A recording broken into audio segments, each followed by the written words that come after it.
Hello everyone, मैं आंचल एक बार फिर आपका अपने परिवार शारदा ब्रेन बूस्टर्स में हार्दिक अभिनंदन करती हूँ और आशा करती हूँ कि आप सभी अच्छी होंगी, स्वस्थ होंगी और खुश होंगी और अपनी पढ़ाई में पूरी ईमानदारी के साथ जोरों शोरों से लगी हुई होंगी।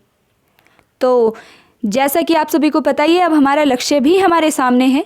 ठीक है, तो इधर उधर बिल्कुल भी एक एक मिनट अपनी बर्बाद नहीं करनी है।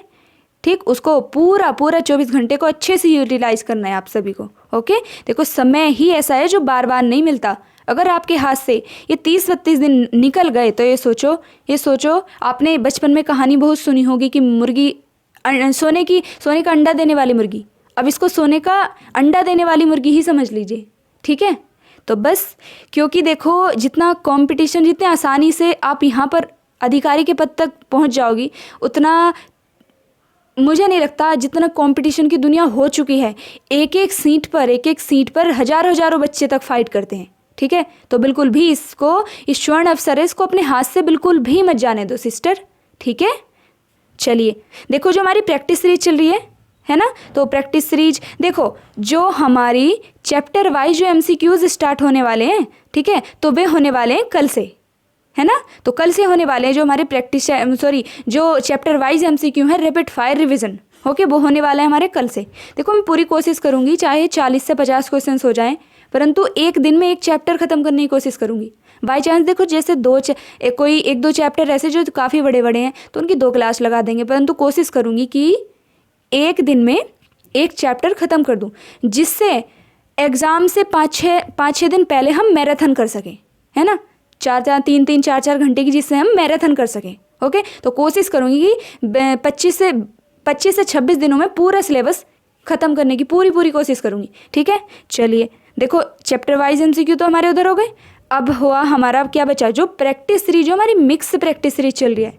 ओके, तो जिससे हमारा पूरे सिलेबस पर अच्छे से पकड़ बनी रहेगी। तो जो मिक्स प्रैक्टिस सीरीज है, ठीक, वो चल रही है हमारी, वो चलती रहेगी। ठीक, बाद के 3 दिन जो इवनिंग में क्लास रहने वाली है, और जो स्टार्टिंग के 3 दिन, ठीक, यानी कि सोमवार, मंगलवार और बुधवार, है ना। तो ये 3 दिन जो क्लास चलने वाली है, वह चलने वाली क्रैश कोर्स वाली। ठीक है, स्पेशल क्लासेज जो चल रही है, उससे जितने भी आपके पूरे सिलेबस में इंपॉर्टेंट टॉपिक हैं, ठीक है, वो उधर कवर होते रहेंगे। प्लस फोर्थ बचा टेस्ट सीरीज। इतना सब करने के बाद आप टेस्ट सीरीज लगाइए 100%। फिर देखते हैं कहाँ से क्वेश्चंस निकलता है ना। 4 चीज़ को फॉलो कर लो डियर, है ना, बिल्कुल फ्री ऑफ कॉस्ट है। आप एक हज़ार का बैच इधर उधर लेती फिरोगी, आपको जब इतना फ्री में मिल रहा है तो फिर इतना समय बर्बाद करने की क्या ज़रूरत है ना। तो अब समझदार बनो, एक एक मिनट को अच्छे से यूटिलाइज करिए आप। ओके, चलिए करते हैं शुरुआत आज के प्रैक्टिस सेट नंबर 17 की। चलिए जी, questions number first, macronutrients शरीर के लिए आवश्यक है, क्यों आवश्यक है, क्या देखो 2 प्रकार के पोषक तत्व होते हैं, एक तो माइक्रो और एक मैक्रो। ठीक है, मैक्रो कौन से होते हैं, जो अधिकता में आवश्यकता होती है, जैसे कार्बोहाइड्रेट, मतलब अधिक मात्रा में आवश्यकता होती है शरीर के लिए।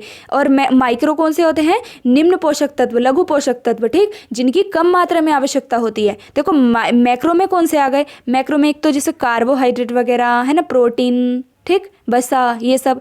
और माइक्रो में कौन से आ गए, माइक्रो में जैसे विटामिन, आयरन, है ना, जिंक वगैरह, आयोडीन वगैरह, ठीक, यही सब खनिज। ठीक है, चलिए अब हमसे पूछा है कि जो मैक्रो न्यूट्रिएंट्स है, ठीक, वो शरीर के लिए क्यों आवश्यक है। देखो क्यों, क्या ऑप्शन नंबर ए, शरीर को अधिक मात्रा में इनकी आवश्यकता होती है, या फिर ऑप्शन नंबर बी, शरीर में अल्पतम मात्रा में इनकी आवश्यकता होती है, या फिर ऑप्शन नंबर सी, शरीर में बहुत ही अल्पतम इनकी मात्रा की आवश्यकता होती है, या फिर ऑप्शन नंबर डी, उपरोक्त सभी। देखो अभी बताया है ना आपको, जो मैक्रो न्यूट्रिएंट्स होते हैं तो शरीर में इनकी अधिक आवश्यकता होती है, मतलब अधिक मात्रा में आवश्यकता होती है। तो जो हमारा राइट आंसर होगा वह क्या होगा, हमारा राइट आंसर होगा ऑप्शन नंबर ए। ओके, चलिए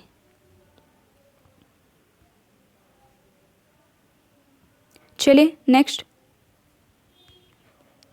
क्वेश्चन नंबर 2, सुकन्या समृद्धि योजना किस वर्ष शुरू हुई। तो किस वर्ष हुई, क्या 2016 में, या फिर 2015 में, या 2014 में या फिर 2013 में? तो जो सुकन्या समृद्धि योजना है तो वह कब स्टार्ट हुई? देखो वह हुई 2014 में। कब? 2014 में। और इस सुकन्या समृद्धि योजना में क्या है? देखो इस योजना के तहत क्या है कि जो कन्याओं के बैंक खाते खोलकर ठीक उन्हें आर्थिक रूप से मजबूत बनाने के लिए प्रयास किया गया है। ठीक है, चलिए जो सुकन्या समृद्धि योजना है और ये स्टार्ट कभी 2014 में। ठीक है, तो हमारा राइट आंसर होगा option number C. Next question number 3, भाषा बोलने लिखने और समझने के आधार पर कितने प्रकार की होती है? तो कितने की? क्या 4 प्रकार की, या फिर 3 प्रकार की, या 5 प्रकार की, या 6 प्रकार की? तो कितने प्रकार की होती है? देखो जो भाषा बोलने लिखने और समझने ठीक कितने 3 प्रकार की होती है। कितने प्रकार की? 3 प्रकार की। तो राइट आंसर क्या होगा हमारा? देखो राइट आंसर होगा ऑप्शन नंबर वी, 3 प्रकार की। कौन कौन सी? देखो एक तो मौखिक है ना, एक तो मौखिक, ठीक मौखिक भाषा, और एक लिखित भाषा, क्या लिखित भाषा, और एक सांकेतिक भाषा है ना, सांकेतिक भाषा, सांकेतिक भाषा।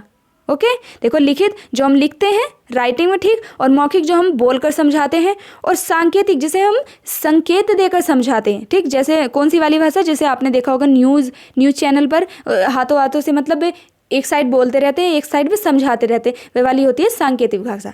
ठीक है, तो चलिए नेक्स्ट क्वेश्चन नंबर 4, निम्न में से कौन सी भाषा 8वीं अनुसूची में सम्मिलित भाषाओं में नहीं है? तो देखो जो 8वीं अनुसूची में भाषाएं हैं तो उसमें 8वीं अनुसूची में जो मूल संविधान में ऐसे आ सकता है कि मूल संविधान में कितनी भाषाएं थी? तो देखो जो मूल संविधान में भाषाएं सम्मिलित थी 14। कितनी? 14। मूल संविधान में तो थी 14। ठीक, कितनी? 14 भाषाएं। और जो वर्तमान का संविधान है, वर्तमान में कितनी भाषाएं सम्मिलित हैं? वर्तमान में है 22 भाषाएं। ठीक, करंट में कितनी है? करंट में है 22 भाषाएं। ओके, देखो जो 8 भाषाएं हैं वे तीन संविधान संशोधन हुए, ठीक है, तब जोड़ी गई हैं। अब पहले देख लेते हैं कि जो 8वीं अनुसूची में सम्मिलित भाषाएं हैं वे कौन कौन सी हैं। तो देखो यहाँ पर लिखना तो पॉसिबल नहीं होगा, मैं बोल रही हूँ। देखो एक तो असमिया है, गिनते रहना आप, है ना। एक तो असमिया हो गई, एक बंगाली हो गई, एक गुजराती हो गई, एक हिंदी हो गई, एक कन्नड़ हो गई, ठीक, कश्मीरी, कोंकणी और मलयालम, मणिपुरी, मराठी और मराठी और कौन सी हो गई? नेपाली, मैथिली, ठीक, ओडिसी, पंजाबी, संस्कृत, सिंधी और तेलुगु, उर्दू, डोगरी और संथाली और बोडो। ठीक है, ये कितनी हो गई हमारी? ये हो गई हमारी 22 भाषाएं। कितनी? 22 भाषाएं। अब देखते हैं जो मूल संविधान में तो 14 भाषाएं थी, है ना, और अब जो वर्तमान में संविधान में कितनी भाषाएं करंट में? देखो 22 हैं। अब मैं बता दूं कि संविधान संशोधन के द्वारा जो 3 संविधान संशोधन हुए हैं, ठीक है, तो कौन कौन सी भाषा जोड़ी गई है? देखो यहाँ पर लिखते हैं। देखो 21वें संविधान संशोधन के तहत कौन सी भाषा जोड़ी गई? देखो 21वें संविधान संशोधन के तहत जोड़ी गई है तुम्हारी कौन सी? सिंधी भाषा। कौन सी? सिंधी भाषा, है ना। 21वें के तहत जोड़ी गई है सिंधी, है ना, सिंधी। ओके, कौन सी? सिंधी जोड़ी गई है, ठीक। और 71वें संविधान संशोधन के द्वारा 71वें संविधान संशोधन के द्वारा 71वें के द्वारा कौन सी जोड़ी गई है? देखो 71वें के द्वारा जोड़ी गई तो कोंकणी, मणिपुरी, नेपाली, ठीक। इसको याद रख सकते हैं, न, मैं, कै, नमक, ठीक। देखो न फॉर नेपाली, मैं फॉर क्या? मैं फॉर मणिपुरी, और कै फॉर क्या? कै फॉर कोंकणी, ठीक है। तो नेपाली, कोंकणी, नेपाली, मणिपुरी, कोंकणी, ठीक है। चलिए अब 92 के द्वारा कौन कौन सी जोड़ी गई? देखो 92 के द्वारा वोडो डोगरी, मैथिली, संथाली। कौन सी? वोडो डोगरी, मैथिली, संथाली। तो आप ऐसे लिखते हैं, ऐसे याद कर सकते हैं BDMS। कौन सा? BDMS। तो बोडो डोगरी, मैथिली, संथाली, ठीक, BDMS। चलिए हो गई हमारी। 71वें के द्वारा सिंधी जोड़ी गई, 21वें के द्वारा, और 71वें के द्वारा जोड़ी गई नमक यानी कि मणिपुरी, नेपाली, कोंकणी, और 92 के द्वारा जोड़ी गई BDMS यानी कि वोडो डोगरी, मैथिली, संथाली, ठीक है। चलिए अब इसमें बताना था क्वेश्चन में क्या कि 8वीं अनुसूची में कौन सी भाषा नहीं सम्मिलित है। तो कौन सी नहीं है? देखो सिंधी भी है, ठीक, तेलुगु भी है, मराठी भी है, परंतु मंदारिन नहीं है। जो मंदारिन भाषा ये है चीनी भाषा, कहाँ की है? कहाँ की है? चीनी भाषा है। ठीक है, तो हमारा राइट आंसर क्या होगा? हमारे राइट आंसर को ऑप्शन नंबर बी, हमसे नहीं पूछा गया। चलिए नेक्स्ट, राइट आंसर था हमारा ऑप्शन नंबर डी। ठीक है, चलो next question number 5। Mahavir Swami का प्रतीक चिन्ह क्या है? तो क्या है? क्या सिंह या फिर बैल या घोड़ा या हाथी? तो क्या है जो महावीर स्वामी का जो प्रतीक चिन्ह है वह है क्या? क्या होगा हमारा राइट आंसर? देखो हमारे राइट आंसर होगा ऑप्शन नंबर ए, सिंह। जो महावीर स्वामी है तो उनका जो प्रतीक चिन्ह है वह है सिंह। ठीक है, तो हमारा राइट आंसर होगा ऑप्शन नंबर ए। चलिए नेक्स्ट क्वेश्चन नंबर 6। बच्चों के लिए एकीकृत बाल सुरक्षा योजना की शुरुआत किस वर्ष की गई? तो किस वर्ष की गई? क्या 2004-05 में या फिर 2009-10 में या फिर 2014-15 में या फिर 2019-20 में? तो देखो जो एकीकृत बाल सुरक्षा योजना थी तो इसकी शुरुआत की गई 2009-10 में। कब? 2009-10 में। तो जो हमारा राइट आंसर होगा, हमारा राइट आंसर होगा ऑप्शन नंबर वी। क्या? Option number B. ठीक है, चलिए नेक्स्ट क्वेश्चन नंबर 7। बाल दुर्व्यवहार और बाल श्रम की सामाजिक निवास स्थान व्याख्या किस विद्वान ने की है? तो किसने की है? तो क्या जेम्स पियाजे ने की है या फिर जेम्स गेनेरियो ने की है या इरावती कर्वे ने की है, फिर मार्गन ने की है? तो किन्होंने की है? तो देखो यह की है जेम्स गेरेनियो ने। किन्होंने? जेम्स गेरेनियो ने। ठीक, अरे ये गेरेनियो नहीं है, ये है गेरेविनो, जेम्स गेरवेरिनो। ठीक है, इनके नाम भी इतने अजीब अजीब हैं। तो देखो जो राइट आंसर होगा वह क्या होगा? Option number B. क्या होगा? Option number B. ठीक है, जो बाल दुर्व्यवहार और बाल श्रम की जो सामाजिक स्थान जो व्याख्या की है तो किन्होंने की है? ठीक, किन्होंने प्रस्तुत की है? जेम्स गेरवेरिनो ने। ठीक, तो हमारा राइट आंसर होगा ऑप्शन नंबर बी। चलिए नेक्स्ट क्वेश्चन नंबर 8। राष्ट्रीय अनुसूचित जाति आयोग की स्थापना किस वर्ष हुई? तो किस वर्ष हुई? क्या 2004 में या फिर 2006 में या 2009 में या 2017 में? तो कब हुई? तो देखो जो राष्ट्रीय अनुसूचित जाति आयोग है इसकी स्थापना हुई है 2004 में। कब? 2004 में। ठीक है, देखो 1990 में क्या था? ठीक, राष्ट्रीय अनुसूचित जाति और राष्ट्रीय जाति आयोग की स्थापना हुई थी। किसकी? राष्ट्रीय अनुसूचित जाति और जनजाति आयोग की स्थापना हुई थी। ठीक, 1990 में। ठीक, देखो इसमें क्या था?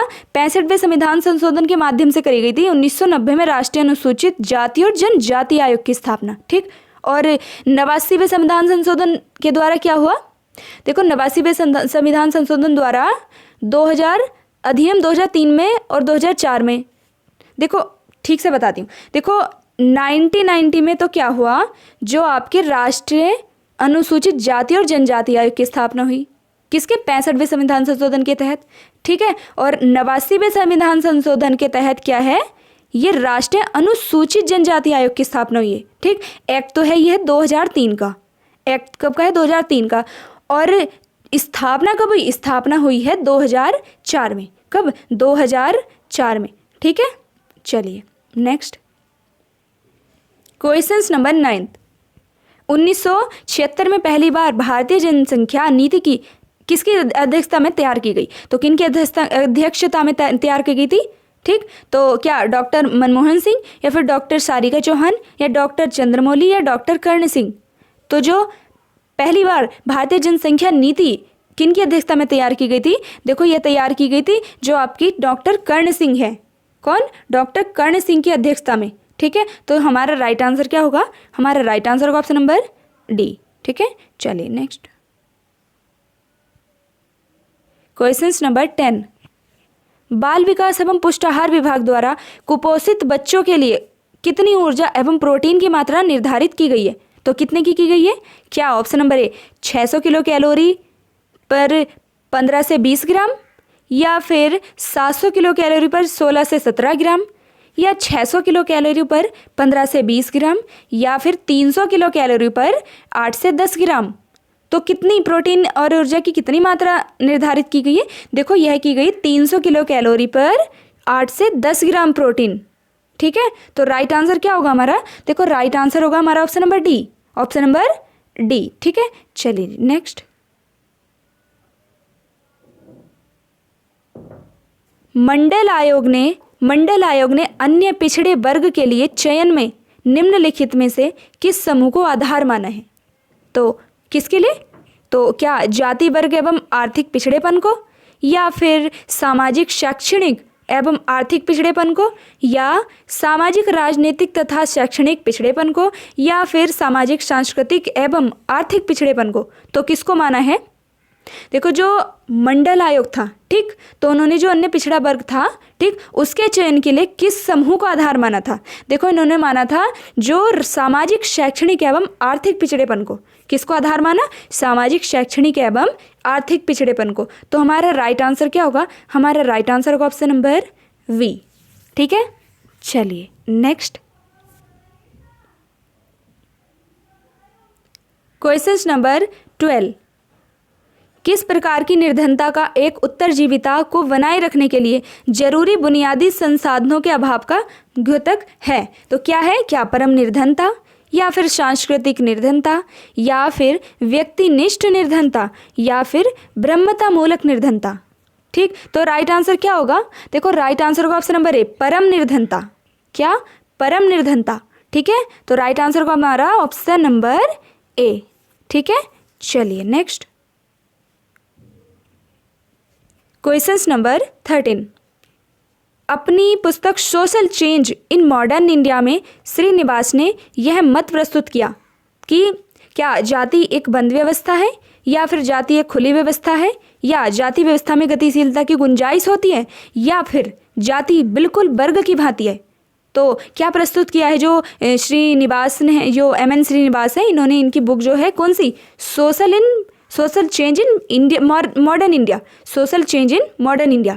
तो इन्होंने कहा है कि जो जाति है वह जाति व्यवस्था में गतिशीलता की गुंजाइश होती है। ठीक, अपनी बुक में क्या जिक्र किया इन्होंने कि जाति व्यवस्था में गतिशीलता की गुंजाइश होती है। ठीक है, तो राइट आंसर क्या होगा हमारा? राइट आंसर होगा ऑप्शन नंबर सी। चलिए नेक्स्ट। Question number 14। निम्नलिखित में से कौन भारत में निर्धनता का कारण नहीं है? तो क्या नहीं है? क्या प्राकृतिक संसाधनों की कमी, या फिर प्राकृतिक विपत्तियां, या कृषि का पिछड़ापन, या फिर यह सभी? तो क्या नहीं है भारत में निर्धनता का कारण? देखो प्राकृतिक संसाधनों की कमी भी निर्धनता का कारण है, और प्राकृतिक विपत्तियां भी निर्धनता का कारण है। ठीक, कृषि का पिछड़ापन भी निर्धनता का कारण है, और जनाधिक्य भी निर्धनता का कारण है, और उच्च निरक्षरार्थ, क्या बोलते हैं उसको, बोला नहीं जा रहा, निरसाक्षरता। ठीक, उच्च निरसाक्षरता, ठीक, और बेरोजगारी भी, ये सभी क्या है जो भारत में निर्धनता का प्रमुख कारण है। ठीक है, तो जो हमारा राइट आंसर होगा, देखो हमारा राइट आंसर होगा ऑप्शन नंबर डी। क्या होगा? Option number D. ठीक है, 14 का ऑप्शन नंबर डी। चलिए नेक्स्ट। Question number 15। UNDP संयुक्त राष्ट्र विकास कार्यक्रम ने किन वर्षों में मानव गरीबी सूचकांक तथा बहुआयामी गरीबी सूचकांक विकसित किया? तो कब किया? क्या 1996 एवं 2006 में, या फिर 1997 एवं 2010 में, या 1998 एवं 2011 में, या फिर 1999 एवं 2012 में? तो कब किया? देखो यह है क्या ऑप्शन नंबर बी, 1997 एवं 2010 में जो UNDP ने मानव गरीबी सूचकांक तथा बहुआयामी गरीबी सूचकांक विकसित किया। कब किया? 1997 और 2010 में। तो राइट आंसर होगा हमारा ऑप्शन नंबर वी। ठीक है, चलो जी नेक्स्ट।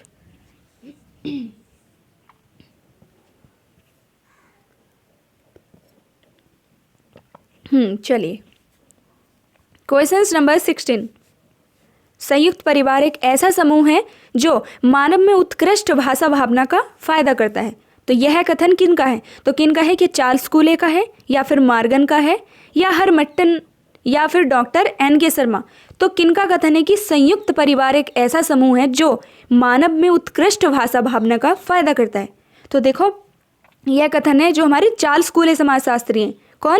चार्ल्स कूले समाजशास्त्री। ठीक है, तो जो हमारा राइट आंसर होगा वह क्या होगा? Option number A. जो चार्ल्स कूले समाजशास्त्री ने, इन्होंने क्या कहा कि जो संयुक्त परिवार एक ऐसा समूह है जो मानव में उत्कृष्ट भाषा भावना का फायदा करता है। ठीक है, चलिए जी नेक्स्ट क्वेश्चन नंबर 17। घरेलू हिंसा से महिलाओं का संरक्षण अधिनियम 2005 के अंतर्गत घरेलू हिंसा से संबंधित है। तो क्या है? क्या कथन है?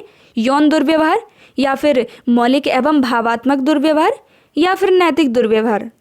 तो आपको बताना है कि इसमें जो घरेलू हिंसा एक्ट है 2005 का, तो इसमें कौन कौन से सम्मिलित हैं। तो देखो, एक यौन दुर्व्यवहार तो सम्मिलित है, ठीक, यौन दुर्व्यवहार सम्मिलित है, और मौलिक एवं भावात्मक दुर्व्यवहार सम्मिलित है, परंतु नैतिक दुर्व्यवहार सम्मिलित नहीं है इसमें। ठीक है, तो आपको बताना है कि कौन कौन सम्मिलित हैं। तो जो हमारा राइट आंसर होगा वह ऑप्शन नंबर ए ही होगा, है ना, ऑप्शन नंबर ए, एक व दोनों सत्य है। देखो, जो एक्ट तो कब का है, ये एक्ट है 2005 का, परंतु लागू कब हुआ? लागू देखो, ये लागू हुआ था 26 अक्टूबर 2006 को। कब? 2006 को। ठीक है, चलिए नेक्स्ट क्वेश्चन नंबर 18। निम्नलिखित तथ्यों पर विचार कीजिए। तो देखते हैं चलो। तो क्या कथन है? भोजन में उपस्थित 3 प्रमुख पोषक तत्व कार्बोहाइड्रेट, वसा, प्रोटीन से ऊर्जा की प्राप्ति होती है। या फिर कथन 2, अल्कोहल से ऊर्जा की प्राप्ति नहीं होती। या फिर कथन 3, जल से विटामिन एवं खनिज लवण ऊर्जा के स्रोत नहीं है जल में। ठीक है, अरे क्या, और ये टाइपिंग मिस्टेक सच में, ये रे काटो। ठीक है, इन्होंने पूछा है जल से विटामिन एवं खनिज लवण ऊर्जा के स्रोत होते हैं। ठीक, तो आइए चलो देखते हैं क्या पहला सही है, या फिर कथन दूसरा और तीसरा सही है, या फिर कथन केवल दूसरा सही है, या फिर कथन केवल तीसरा सही है। तो राइट आंसर होगा कि देखो, कथन केवल तीसरा सही है, कथन केवल तीसरा सही है। ठीक है, तो हमारा राइट आंसर क्या होगा? हमारा राइट आंसर होगा ऑप्शन नंबर सी, कथन केवल तीसरा सही है। चलिए, जो विटामिन और खनिज लवण है ना, तो ये ऊर्जा के स्रोत नहीं है, बल्कि क्या है, यह है लघु पोषक तत्व। ठीक, इनसे ऊर्जा की प्राप्ति नहीं होती। यह है कौन है? माइक्रो न्यूट्रिएंट्स में आते हैं ये सभी के सभी। ठीक, जितने विटामिन रहे, खनिज रहे, आयरन, ठीक है, और ये क्या बोलते हैं, जिंक वगैरह, ये सभी है ना। चलिए नेक्स्ट क्वेश्चन नंबर 20। एक सामान्य भार वाले व्यक्ति का BMI स्कोर कितना होना चाहिए? तो कितना होता है जो सामान्य भार वाला व्यक्ति होता है? तो क्या 25 से 30 किलोग्राम पर मीटर स्क्वायर, या फिर 35 से 40 किलोग्राम पर मीटर स्क्वायर, या फिर 18.5 से 24.9 किलोग्राम पर मीटर स्क्वायर, या फिर 30 से 35 किलोग्राम पर मीटर स्क्वायर। तो कितना होता है? तो देखो, जो सामान्य मनुष्य होता है ना, तो जो उनका BMI होता है, BMI स्कोर, तो वो होता है 18.5 से 24.9 किलोग्राम मीटर स्क्वायर के बीच बीच में। ठीक है, तो हमारा राइट आंसर क्या होगा? हमारा राइट आंसर होगा ऑप्शन नंबर सी। ठीक है, चलिए देखो, मैंने आपको BMI निकालने सिखाया था, परंतु मैं क्या सोच रही हूँ, BMR और BMI इन दोनों में आपको बहुत ही ज़्यादा डाउट होता है। तो जो स्पेशल क्लासेस चली है उसमें छोटी सी क्लास इन दोनों की अच्छे से बता दूँ। ठीक है, चलिए अब देखते हैं क्वेश्चन नंबर 21। आर्जिनिन प्रोटीन किस में पाया जाता है? तो किस में पाया जाता है? क्या रक्त की प्रोटीन में, या फिर चावल की प्रोटीन में, या मूंगफली की प्रोटीन में, या फिर डी मक्के की प्रोटीन में? देखो, एक बात और बता दूं, जो सामान्य व्यक्ति हैं तो उनका BMI स्कोर क्या 18.5 से 24.9 के बीच होना चाहिए। ठीक, परंतु जो कम वजन वाले व्यक्ति होते हैं, ठीक, कम वजन वाले, तो उनका 18.5 से ही नीचे BMI होता है, जो कम वजन वाले होते हैं। और जो अधिक वजन वाले होते हैं, अधिक वजन वाले, तो उनका 25 से 29.9 तक भी पहुंच जाता है BMI। ठीक है, और जो सामान्य याद रखना है आपको, सामान्य कितना, 18.5 से 24.9 किलोग्राम मीटर पर स्क्वायर। ठीक है, चलिए इतना तीन याद रख लो। ठीक है, क्या था हमारी कि जो आर्जिनिन प्रोटीन किस में पाया जाता है? तो देखो, जो आर्जिनिन प्रोटीन है वह पाया जाता है चावल की प्रोटीन में। किस में? चावल की प्रोटीन में, चावल की प्रोटीन में। तो राइट आंसर होगा हमारा option number B, option number B. चलो देखो, जो रक्त की प्रोटीन वह कौन सी है? ग्लोबिन। ठीक, और जो मक्का की क्या है? Gene protein. ठीक है, और मूंगफली की क्या है? मूंगफली की है एरेचिन। ठीक है, चलिए चावल की है ये आर्जिनिन। Question number 22। निम्नलिखित में से कौन सा विटामिन मानव शरीर में संक्रमण रोकने में मदद करता है? तो कौन सा करता है? क्या विटामिन ए, या फिर विटामिन बी, या फिर विटामिन सी, या फिर विटामिन के? तो देखो, जो मानव शरीर में संक्रमण रोकने में मदद करता है वह करता है विटामिन सी। विटामिन सी कहाँ पर है? ये विटामिन सी, हाँ, option number C, vitamin C. तो विटामिन सी क्या करता है? मानव शरीर में संक्रमण रोकने में मदद करता है। और जो विटामिन सी के जो रासायनिक नाम है, देखो मैं कभी भी विटामिन का क्वेश्चन आता है मैं सभी को रासायनिक नाम बताती हूँ, सभी के सभी, ठीक है, क्योंकि हमें याद होना चाहिए।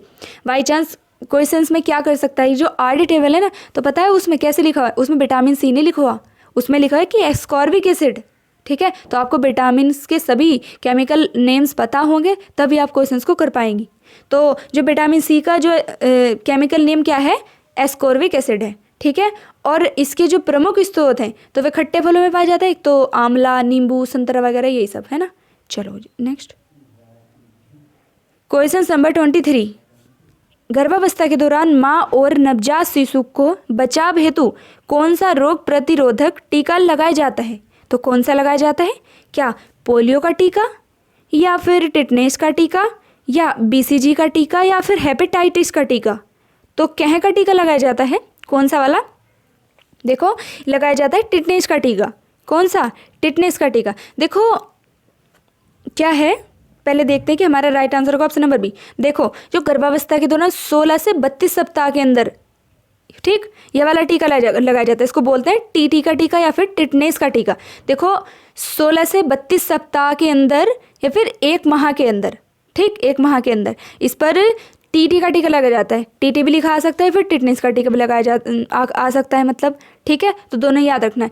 तो इसमें क्या है कि 2 टीके लगाए जाते हैं माँ और नवजात शिशु को, ठीक है। चलिए, जो टिटनेस से बचाव करता है। Next question number 24। टॉर्निक्वेस्ट परीक्षण किस रोग के चिकित्सा परिवर्तन से संबंधित है? तो किससे जो टॉर्निक्वेस्ट परीक्षण है? तो क्या कोरोना से, या फिर हेपेटाइटिस से, या डेंगू से, या फिर टाइफाइड से? तो किससे है? देखो, जो टॉर्निक्वेस्ट परीक्षण है वह है डेंगू से संबंधित। डेंगू से संबंधित किससे है? डेंगू से संबंधित। अब आपको बताना है कमेंट बॉक्स में, आपके लिए HW का क्वेश्चन है कि जो डेंगू है, एक तो इसका वाहक बताना है, ठीक, डेंगू का, और बताना है कि ये कैसी डिजीज़ है, वायरल डिजीज़ है, बैक्टीरियल डिजीज़ है, या फिर फंजाई, कैसे डिजीज़ है आपको बताना है कमेंट बॉक्स में, ठीक। एक तो वाहक और कैसी डिजीज़ है, सभी को आंसर देना है, ठीक है। चलिए नेक्स्ट क्वेश्चन नंबर 25। भारत में सर्वप्रथम टीकाकरण कार्यक्रम किस वर्ष आरंभ हुआ? तो किस वर्ष हुआ आपसे पूछा गया है, भारत में, ठीक है। तो क्या 1970 में, या फिर 1975 में, या फिर 1978 में, या 1966 में? तो देखो, जो राइट आंसर होगा वह होगा हमारा ऑप्शन नंबर सी। क्या? ऑप्शन नंबर सी, 1978 में। जो भारत में सर्वप्रथम टीकाकरण कार्यक्रम स्टार्ट किया गया वह किया गया 1978 में, ठीक है। और जो WHO के द्वारा किया गया था वह कब किया गया था? वह किया गया था 1974-75 में, ठीक है। चलिए जी, तो राइट आंसर होगा हमारा ऑप्शन नंबर सी। क्या होगा? Option number C. देखो, पहले ना EPI के नाम से जानते थे इसको। किससे? EPI के, एक्सपेंडेड प्रोग्राम इम्यूनाइजेशन, ठीक है, EPI की जो फुल फॉर्म है। चलिए, तो कैसी लगी क्लास आप सभी को कमेंट बॉक्स में बताना है। और HW का क्वेश्चन रहा हमारा ये कि परिवार नियोजन संघ का गठन किस वर्ष हुआ? किस वर्ष हुआ परिवार नियोजन संघ का गठन? क्या 1979 में, या फिर 1975 में, या 1961 में, या फिर 1994 में? तो आप सभी को क्या करना है, देखो 4 ऑप्शन तो ये रहते ही है ना, चाहे आपको पता हो या ना हो, लेकिन आपको आंसर जरूर देना डियर, जरूर मतलब जरूर, ठीक है। चलिए दी, सभी को देना है HW का आंसर। और कैसी लगी क्लास सभी को कमेंट बॉक्स में ज़रूर बताना है। और देखो, बिल्कुल भी समय अब इधर उधर बर्बाद ना करो, प्लीज़ रिक्वेस्ट है आपसे, अच्छे से मेहनत करती रहो और अपने लक्ष्य को प्राप्त करो, ठीक है। चलिए, मिलते हैं नेक्स्ट क्लास में। जय जय श्री राधे, धन्यवाद।